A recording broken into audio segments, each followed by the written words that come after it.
Welcome back to The Inspired Hustler. I am with my good friend, Jeremy. I'd be surprised if everyone doesn't know who you are because you are a regular and I love having you on all the time. But tell us, give everybody where they can find you. Absolutely. My name is Jeremy Van Wert. I've been a therapist for 17 years. I'm licensed. I do coaching. I do work with people in helping with trauma and mentoring, and I help you get to your highest self. You can go to jeremyvanwert.com. And you wrote a book. I did. I wrote a book called There Is More, Living a Life of Expansiveness in a World That Is Not Perfect. And it is about the transcension of the individual and stories from my life about times when I made great choices and times when I didn't reach for my highest potential. I found the book to be very inspiring, as I do you and all of our meetings. So I love having you on. This morning, we have sort of something we haven't done before, just a more raw, real sort of coaching session on something that just transpired. And I apologize if you have left a message on my comments on social media and I haven't got back to it. I've been in a whirlwind for the last 48 hours, like literal whirlwind the last 48 hours. So if you don't know what's going on, I'm a landlord. I'm in California. I'm a California realtor. I'm a landlord. I have properties out of state and I have properties in state. I've been really blessed to have a really great family compound and renters and an apartment here in Placer County, but I have been not so blessed to have squatters at a property of mine that 1 month shy of 2 years, and that sheriff just did a lockout day before yesterday. It's been a whirlwind ever since. And so I posted a lot of the videos. You know, everyone's been following my story. It's been great to have the support, but oh my goodness, I don't think I was prepared. I wasn't. I'll tell you that I wasn't prepared for the emotional toll.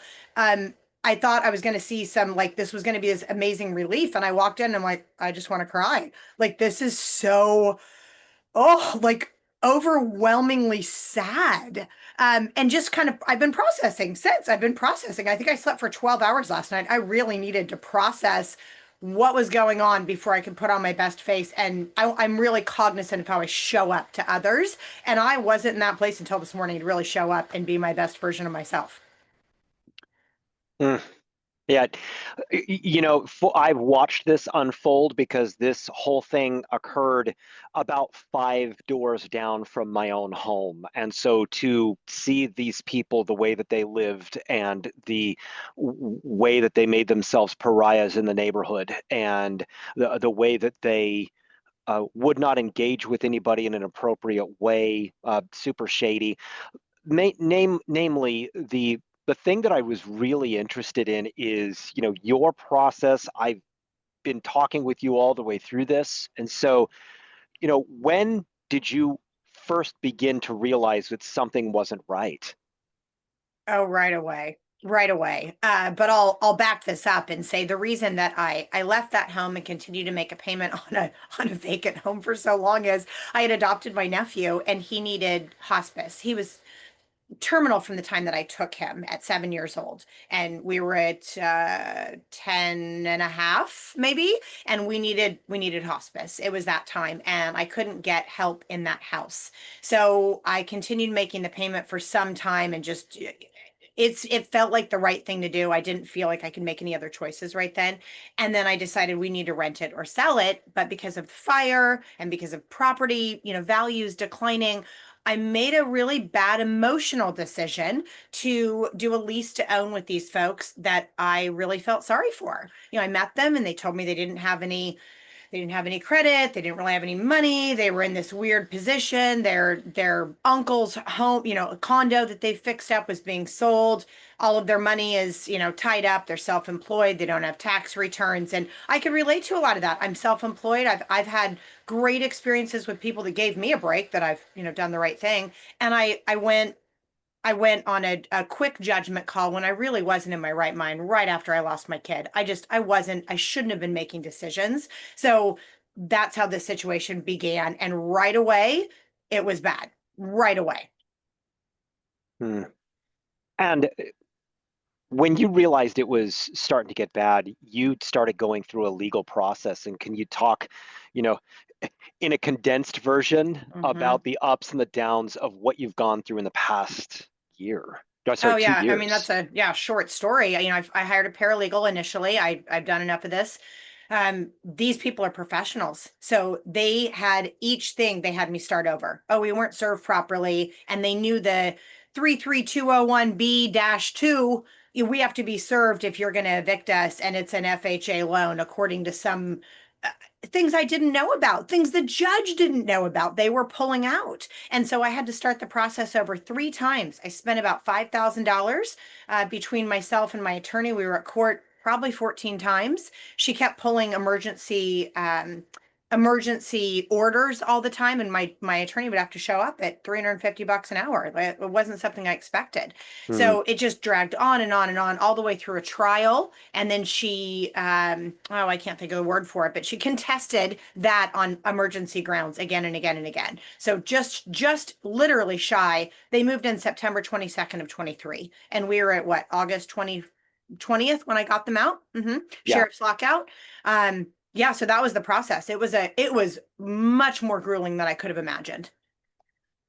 So I have a real specific question for you about how alone you felt in all of this, because it's such a piece of your life. You're sharing it with people that are in your life. When you were sharing it with people, did you feel like people understood, like people were supportive, or that people would say things that were not helpful to you? Oh, so much support. I mean, I have a really good I have a good group of girls around me. I have a good group of people around me, best friends and their husbands. But specifically like my very best friends, I had a ton of support through this entire process. And Hmm. online. I mean, this really speaks volumes to just having a presence online and having people in my world, both realtors and lenders and professionals like yourself, like you've been amazing, just checking in all the time and like, how can I help? Man, this must be tough. I think going through something like this, it's really important to have that support around you, even when it is online. That was really, really helpful. No. The reason that I asked that question was whenever I was sharing your story with other people, what I constantly got was, well, if it were me, what I would do is I'd hire a bunch of burly guys to go in there and knock their heads together and throw all their stuff out on the lawn, which is of course not something that you've been able to do in maybe 50 years Mm. in a situation like this. And I found it almost 9 out of 10 times that I would share the story, that's the kind of feedback that I get, this kind of like chest beating sort of thing that's completely illegal to do. And that, I mean, why would you want to do that anyway? And I can't so, say it didn't cross my mind, but I made a better choice. I mean, number one, that's not how I want to show up. And I remind myself of that all the time. If somebody does something terrible to me, that's going to happen. I am not going to allow that to take away my trust in people or mankind or my faith in the universe. That's not going to change. I think God's always got my back. There's a bigger plan. And I'm not going to lower myself to someone else's terribleness. I'm not going to show up like that. That's not how I'm going to present. And I had to remind myself of that pretty often. Like, that's not who I am. I'm going to do things the right way. I mean, all the way through trial. That's what I had said. I said, I've operated with so much grace and patience. And, she was saying, well, can you explain to me what that means? What does grace mean to you? And the judge was like, what are you talking about? Like, is there a reason that we're here? I mean, I'm glad that I operated at the highest version of myself. I would have, mhm. that's what I would have done again, even though this process has been so grueling. Well, there had to be moments where you were in a real state of despair over this, just feeling like giving up. Mm-hmm. Maybe some old stuff getting triggered in you of maybe being victimized, that Mm-hmm. sort of stuff, because this is a real assault against you. Definitely it brought up some triggers of me really going out of my way to help somebody and being ripped off. That just felt, ugh, like that piece felt so yucky.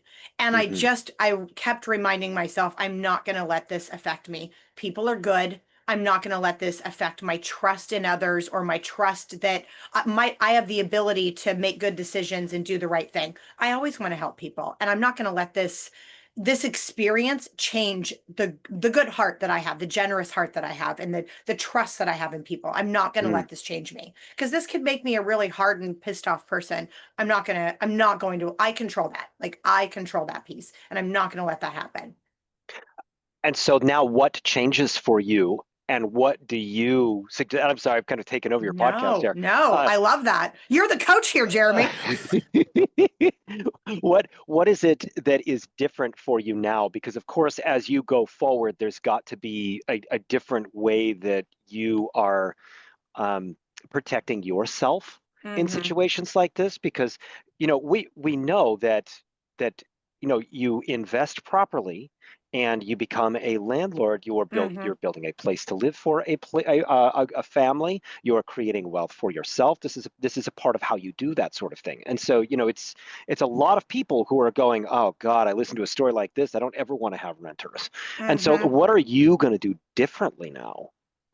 Well, I will not buy another property in California, while the laws remain as they are, where the squatters or potential tenants, but squatters in this case have more rights. To be incredibly vulnerable. I've owned a home since I was 24 years old. I've never missed a mortgage payment. I don't even think I've had a mortgage late up until this situation. This has financially ruined me. It's ruined my credit score. It's ruined me. I mean, there's no short version. It's ruined me. The bank's going to give me I'm upside down by like 200,000. My credit is ruined. And this is going to be a several years long of a process that I'm just beginning to walk into, to get cleaned up.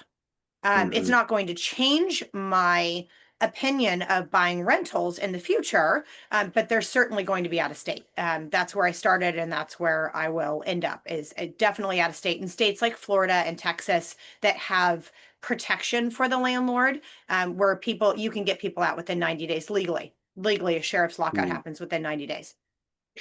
I've been a renter before, and there's been a certain amount of thankfulness that there is some protections for Sure, renters, because I've had landlords be pretty nasty to me sure. in the past.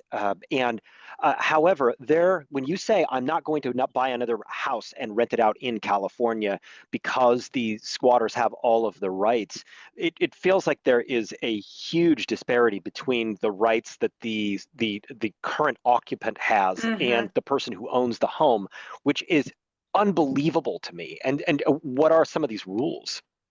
Well, for one, you can't get them out quickly. So the process you have to do legally, if you have somebody who knows what they're doing, as these people did, they can push it for up to about 2 years, just throwing excuse after excuse after excuse and really run the timer. Whereas in another state like Florida, and I did just have to do 4 evictions in Florida. This all happened at the same time. I didn't get any rent from the end of 23 up until 2 months ago. I started getting rent on my properties I rehabbed. Mm-hmm. But the process is very different. They don't pay rent. You have a 3-day notice. You have a 3-day pay or quit. And if rent isn't received, you go right into court. And within 30 days, your process starts, and then they get out. There is not an option for them to throw a cog in the wheel of, oh, we have an excuse, or there's some 33 OBC that says we have to be served this certain way. The rights of the tenant are so vast in California that if somebody knows what they're doing or hires a paralegal or an attorney to help them, they could draw out the process 2 or 3 years. And that's really bad news for a landlord that has a big mortgage payment. Mm-hmm. And if you were to coach a person who was just realizing, oh my gosh, I've got bad tenants, um, uh, what do you tell them to do right off the bat at first to make sure they don't have to start over 3 times? I would get a good attorney immediately and work the legal process. I mean, I did just have this situation occur with one of my great clients, and I've just helped. I'm not doing a property management. I don't actually believe in having a property manager. I self-manage, but I did help her, and I was able to get this guy out. But it was 5 or 6 months of no rent, and it was a lot of push to get him out willingly, which I wish I would have started the process earlier with these folks rather than giving them, 4 months to make good on their words. So I'd say start the process early. If you have somebody who looks like they're willing to work with you and you have any leverage, work with that right away. I'd be happy to jump in and help wherever I could. If you have somebody like these folks, they weren't ever going to play ball. Their plan was to squat in my house as long as possible. Mm, And I don't think there's any remedy for someone who has their mind made up like that and has nothing to lose. They had nothing to lose. mm. You're a very kind person. Thank You're you. a naturally sweet person with a heart for people who are in a difficult position, largely built out of your own experiences of having been in difficult positions yourself. What inside you is something that has needed to change in order for you to be able to protect yourself better? Mm. I think it's not making quick decisions. I think that is my takeaway and my lesson right now that I'm getting again is to not make quick decisions and to run them by, like, what's the word for it? I have really good best friends around me that know Hmm. everything going on in my world. And to go to a trusted source, and if you don't have a, best friend group that's super supportive and knows everything, find a coach like Jeremy, somebody who can have a 360, because you could speak to this better, Jeremy. When you say something out loud rather than just thinking it in your mind and you get that feedback and somebody else goes, well, that's kind of crazy. Do you see? Somebody else has this 360 that I can't see. I'm in it. And if I can get that viewpoint from the outside to not make just a quick knee jerk, like this feels fine reaction, and slow down and get trusted sources involved, and really make sure it's a good decision on all the fronts rather than just leaping with my heart. Hmm. I think Hmm. that's a lesson I needed again. That's come up again and again where I've just made a real quick decision like, oh, you need help? Let me help you. I have the funds, I have the availability, I have the house, whatever that thing is. And then you get burned. And my best friends are like, oh, we told you, this felt really yucky from the beginning. We said that seems like a bad decision. Why don't we wait a minute? It's really listening to that because without trusted sources around you, I think I'm liable to make a quick decision just out of generosity that isn't always the best decision. Mm. Yeah, yeah. These people, when I first met them, immediately something gross about them, something disgusting about them and their mindset and everything. Let me ask you this: is there something inside your ego that begins to inflate when you get to play savior for somebody else? Oh, my hand is up. Yes, I love that. I love helping and I love being able to come in and be the one to, yes, absolutely. Mm. Absolutely. Yeah, it's validating, Yeah. very validating to jump in and help people. So I wonder for you, because we all love the idea, and it really is a big ego stroke, honestly. When you Mm-hmm. go, man, that person really, I made their lives better. I Mm-hmm. I was the one that really helped them, because you're kind of falling into this dichotomy of the savior versus the warrior. Okay, now the Uh-huh. warrior is always scanning to make sure that the coast is clear. The warrior is always listening for warning signs, listening for footsteps, and the savior is always looking to play a high role in Mm-hmm. things. When these two things begin to balance themselves out, where you have a loving, giving heart that wants to help, but also the balanced warrior inside of yourself that is also looking for threats, then you have the equilibrium for you to be able to make a less impulsive decision and a Mm-hmm. more kind of informed decision when you're starting to see a couple of yellow flags, which I'm sure that you saw from the beginning, but let go of because you were like, I can really help these people, and that's going to make me feel really good. That is exactly. So give me some tips on how do I stay, especially as these situations come up, and they will come up again and again. How do I stay in that warrior stance versus finding myself in this I want validation, which I Mm. freely admit I love. I love the Hmm. savior and the validation of like swooping in and just saving the day. How do I stay in this warrior stance instead? So one thing that you and I really share is our ADHD. Hmm. And with this, we tend to move way quicker than anybody should be moving. And as we know when we're dealing with finances, that there's always tomorrow to make that decision. Very few decisions, if ever, need to be made right now. And Hmm. you allowed your savior complex and your feelings and your historical trauma and all of this like ADHD impulsivity all stack up in one side, and the other side, which was, you know what, I need to sleep on this, I need to consult on Hmm. this, I tend to be impulsive and I'm doing a week's worth of work in an hour, and Hmm. so I need to slow it down. It's about being mindful, taking a deep breath and going, I need to sleep on this. And then sitting down with a trusted guide or mentor and go, this is what I want to do. And then get the question asked back at you, why? What's feeding this? Hmm. Is this you playing mommy for them? Or is this something that's going to be a mutual benefit where you get money and they get a home? I think you're absolutely right. But just everything you said resonates all the way down to a mutual benefit. And I Yeah. do tend to go into a lot of situations where there's not a mutual benefit, where somebody's like, I need help. And I'm like, let me get over there. And there's really not a mutual benefit, which is how things should work. And the Mhm. mutual benefit shouldn't be, I feel good about saving you and you're getting saved. The mutual benefit should be, there's something bigger than that.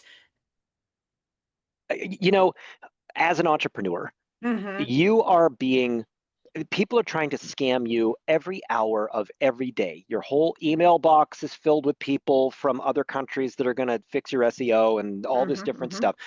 Your phone is always beeping because somebody has a great business opportunity for you. And every hour of every day, I do some cold emails on like LinkedIn, cold DMs on LinkedIn to get clients and so forth. Hmm. And Hmm. many of the people who respond are people who are trying to get my money. And so Uh-huh. there's always these attacks coming from the outside. And so, these are people who knew what they were going to do before they started doing it. They were Hmm. looking for a mark, like pickpockets, Hmm. and they were looking for somebody who was going to kind of buy the hard luck story, and you are an empathetic person, and they seem to be able to move you and read you pretty well to get themselves into the house and then immediately stop talking to you. Hmm. And so you, as somebody who's had the ADHD and some of the other things in your own background, have your own vulnerabilities to people who are um, down on their luck, all right? And your heart is very good, and your heart can have what I like to call suicidal empathy.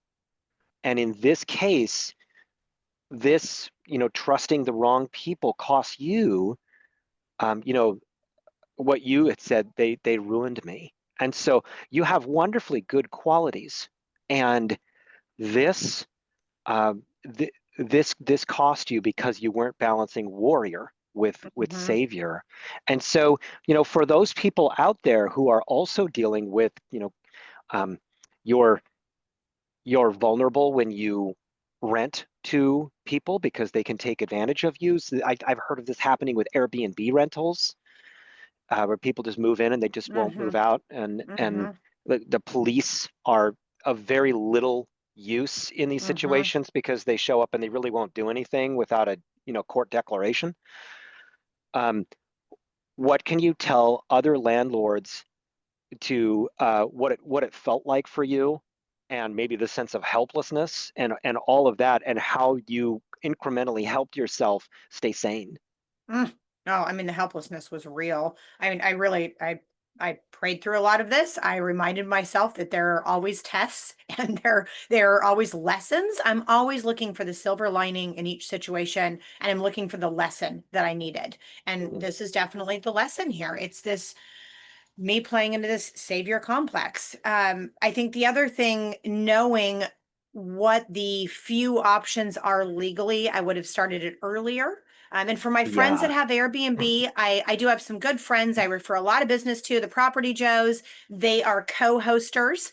So they come in and co-host. They handle everything from lockouts, and they have had a situation that they told me about. They were able to remedy really quickly. But one of the things that works to your advantage with an Airbnb is the locks automatically change. So if you were doing short term, day 3, locks change. You're not getting back in the house as you leave. There's cameras everywhere. I don't care where you think you're going. There's cameras everywhere at any Airbnb, VRBO, any of those things. So you're being watched. The locks can be changed very quickly and very efficiently. And there's some quicker remedies because it's such a short term versus people that can hole up. And this was a couple of families combined, so they never left the house because that was suggested. Just get somebody in there, give them a new lease, and get them in the house. That would be very hard to do. Mm, In my position, that would have been really hard to do. So at least with Airbnb, you have a little more. You have better remedies. You have quicker remedies. But I just mm, had to remind myself, like, I'm gonna just stay strong through this process, and what's done is done. I can't change that. Once I had 2 mortgage lights, like, what's the difference between 2 and 20? Like, I'm ruined. I'm not going to be able to buy anything for 5 to 7 years with a loan anyway. I won't be able to use my mhm, credit for another loan because of the situation. Um, mhm. so that's unfortunate. And I think the other thing I would have made sure of in the future, I have really small notes on my other properties. So it was difficult, but I was able to continue making all of those payments and repairs and taxes and all of the things that are required of a rental because I didn't have such a big payment on it as I did this one. So I had better leverage on my properties out of state, and I would encourage anybody to not put themselves in the position I did where you don't have enough leverage if something goes wrong. Yeah. Yeah. That's a squatter home, squatter property like this. It affects not just you, it affects everybody around the home. Hmm. It affects the neighborhood value. Hmm. And Oh, so true. So yeah, true. and these people were absolutely disgusting and filthy. Crap all over the yard. We have special events in our neighborhood, and they were Hmm. always out there barking orders at people in front of the house when they had no right to be doing that sort of thing.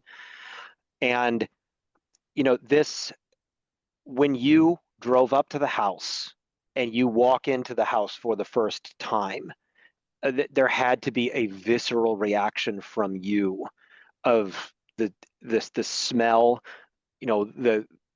the battle feeling like it's over, but then you walk into this Hmm. thing where you're going to need like a snow shovel to shovel the refuse, the garbage, the filth that these people lived in. And I'm sure there are insects, I imagine. What was that like? It was not what I expected. I feel like I walk into most situations prepped for what I'm walking into. And as a realtor, and I ran a cleaning company for a long time, uh, I walked into a lot of situations, like a lot of really bad situations. I wasn't prepared. I walked up really thinking, oh, it's over. This is going to feel good. We're really done. They're really out. Whatever's going to happen is just going to happen. I'm going to move on and, detach myself from this. And I walked up and just like, I wanted to cry. It Hmm. it like I'm glad that I have so many good memories in that house with Jackson and with my little Mhm. foster baby I had, Little Bear. But it was so sad to me to walk up and just see the state of the house and I mean, you can see it online. It's all over. It's just that was really, really sad to me to see the state that my living room was in and the furniture that I left them and the it was just so sad. It was just so sad and disgusting. Like every single room in the house that I had really good memories in it was like covered in just animal feces and urine and broken beds and garbage upon garbage and another broken piece of furniture that I gave to them. It just absolutely like just a punch in the face walking in there. So I what I was set up for in my mind thinking, okay, this is going to be a good thing. They're out. I didn't expect the feelings that I was going to have. And I don't think I very often walk into situations not prepared for the feelings that are going to come up. And this was a Mm, real punch in the face. mm. And I don't want to leave this out because there's something so visceral that makes people so, I mean, it's made me feel such a sense of rage. They abandoned a dog in the house. They Ugh. left a dog in the house that was also injured. Yeah, so sad. The dog was just emaciated and they had to call animal control. Once animal control came out, PG&E was also working and everyone's aware, including PG&E, of this situation. And the gal said, "Oh, I think that's them right there." And they were just sitting in their truck watching as all of this went down 2 houses up the hill.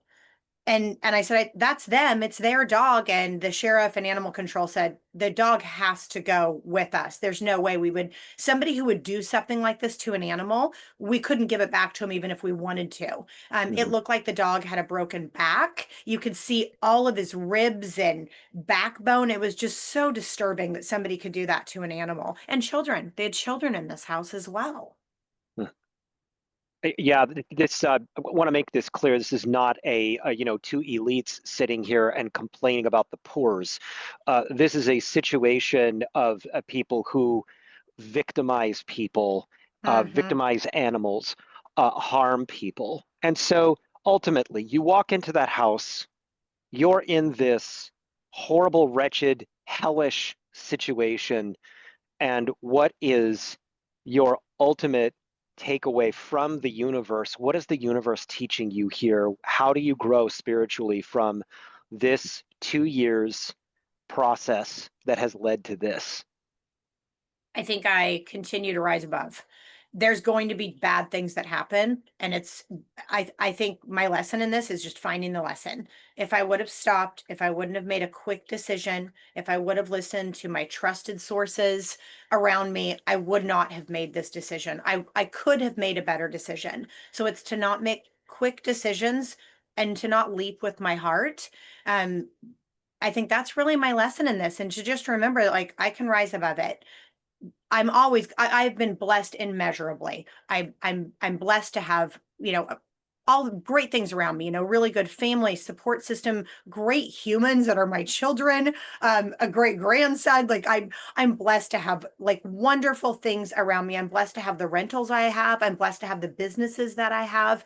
This is an unfortunate hiccup in the road that goes along with being a landlord. And Yeah, that's part of life. That's part of being a landlord. I was prepared for that. I wasn't prepared for it to be this bad, but now I am, and I need to make better choices going forward before letting people into a home of mine. yeah, yeah. And just really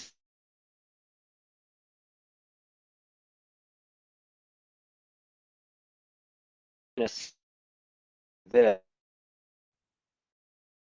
that you have control over. Recognize thing in every situation you have no control over the outcome, and you can feel crazy when you control things or Mhm.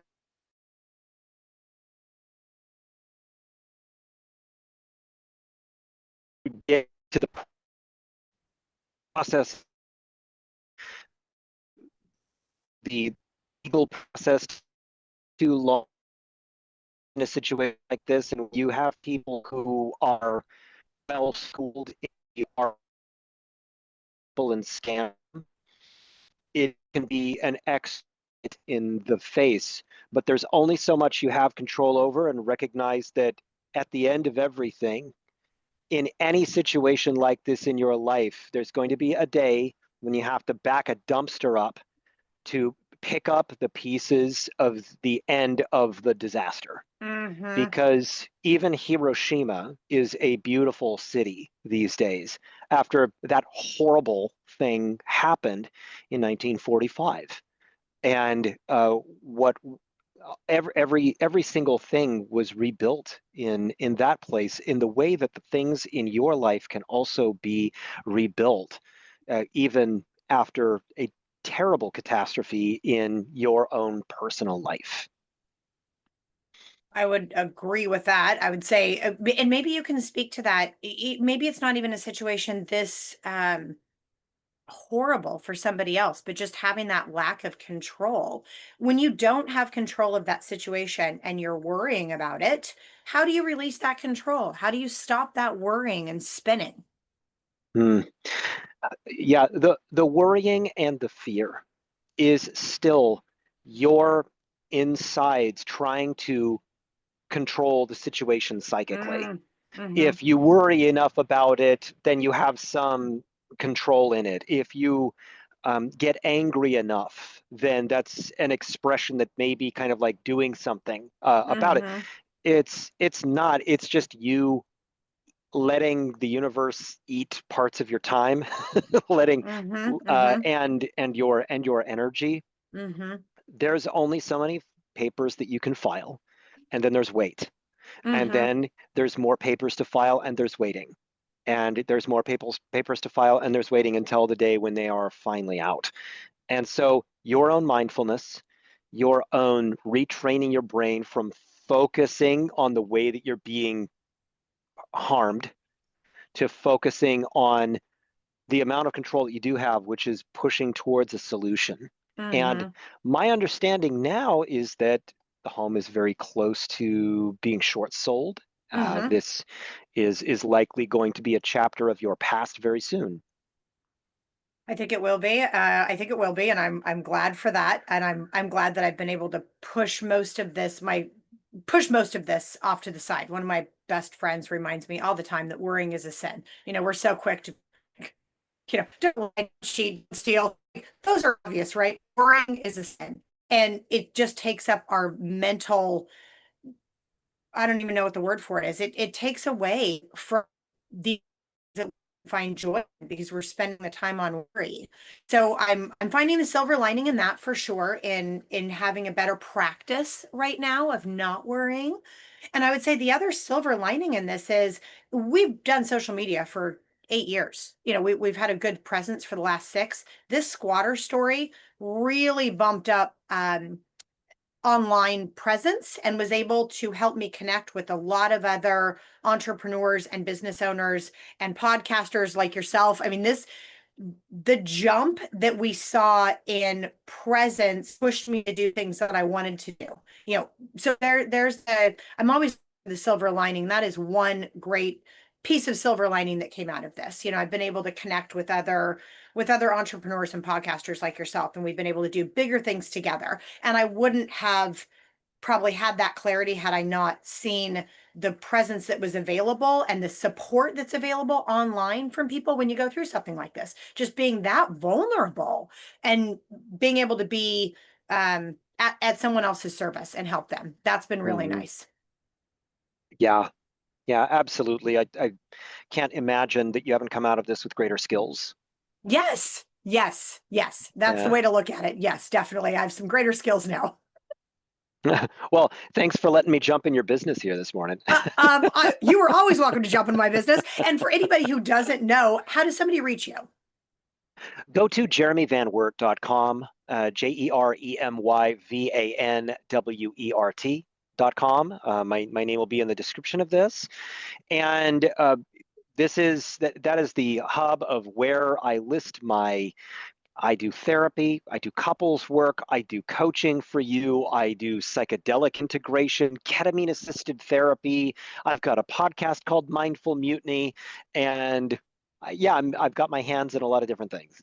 I love that. And you also have a bunch of super cool viral videos like meditation for assholes. And I love all of your like I love everything that you do, but I love these like short little videos that if you're thinking, "Oh, I don't have a lot of time, I can't read a book right now," whatever, you could jump right on to any of your handles and see like 60-second meditation, 60-second meditation for people with ADD, short meditation for assholes, like how to deal with things just at this real quick level that you can jump in and be part of that I think is it's very helpful to me. I love everything that you put out there. So I would encourage everybody to go check it out, especially the viral one, the meditation for assholes. That was just hilarious. And you did another one too that resonated with me of I don't remember the name of it, but like shut down your mind. Here's what we're gonna do. Okay, no, get out of here. Get out of here. Like all these thoughts that just come at you. And I feel like I'm probably the only one that happens to. And now I know I'm not. Maybe I'm one of two.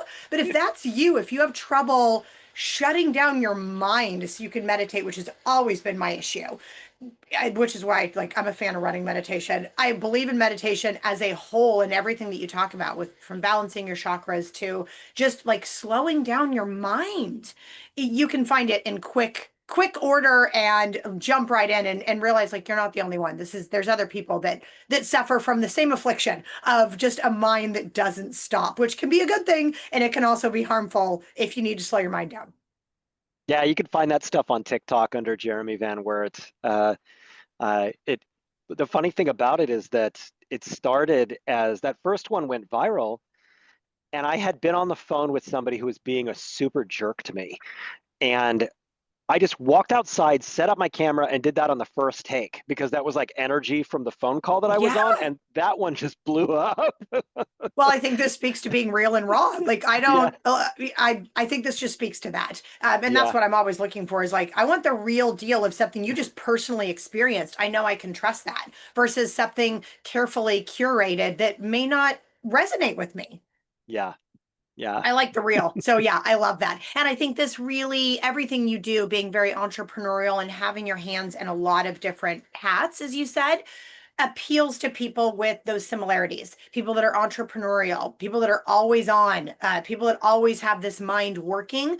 It's really Yeah. important to have that shut down, especially before bed, where your mind is clear and you're in this meditative state. That's really helpful to me and my all of my practices, including working out and running and working and keeping a good attitude. So I can't say enough about everything that you're doing and the stuff that you just put out for free for everybody. So I think everybody should go check out everything you've got going. Thank you so much. Oh, The I love Mindful it. I Mutiny love all the podcast. I love it. So, thanks for having me on, Jessica. Absolutely. Can't wait till next time. Thank you for being a part of this as always, and thank you for the great coaching and the helpful hints and tips that I take away every time we're together. Thank you so much. You bet. Okay, talk to you soon.